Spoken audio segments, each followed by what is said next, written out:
name is Kirsten Wagner. I'm a clinician here at Bellevue Physical Therapy in Papillion.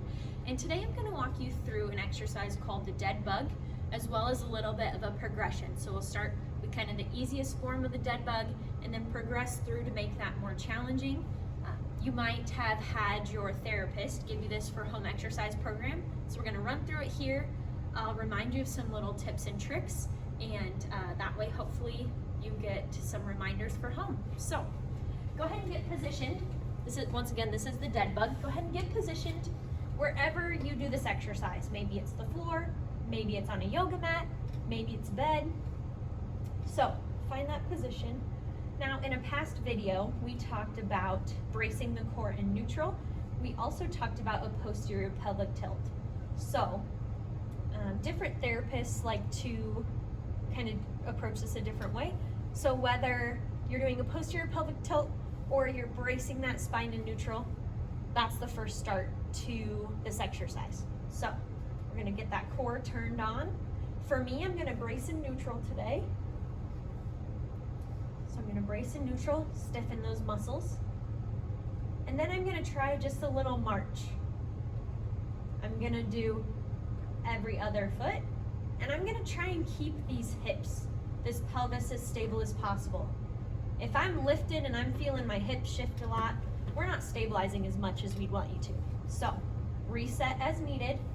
It's all about good form here, and really try and go slow and keep that pelvis as stable as possible, okay?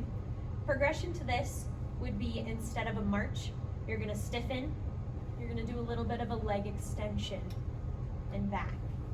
So especially as my foot gets away from my body closer to the table, my back kind of wants to arch off, my body wants to twist. That's why we're tightening the core, to try and avoid that movement, okay? Next, we can float the legs. So we're gonna float them here, and then from here, stiffen that core. Maybe you leave the knees bent and you just do a tap. Or maybe you extend the leg down and back up. You might see me shaking a little. That's because this is a good exercise for me. It's turning on my core. We can also add arms to this exercise. So we can do kind of any mismatch of these things as we want to as well. But I'm gonna show you the hardest version of this exercise, but I'm gonna pull the microphone away from my mouth, so hopefully you can hear me. We will do arms up in the air, and you will stiffen the core. See how my ribs want to arch off the table here? I'm keeping my core tight to keep my spine in neutral. And then we'll do opposite arm, opposite leg, extending away from the body. So we'll be here, and then I'll switch.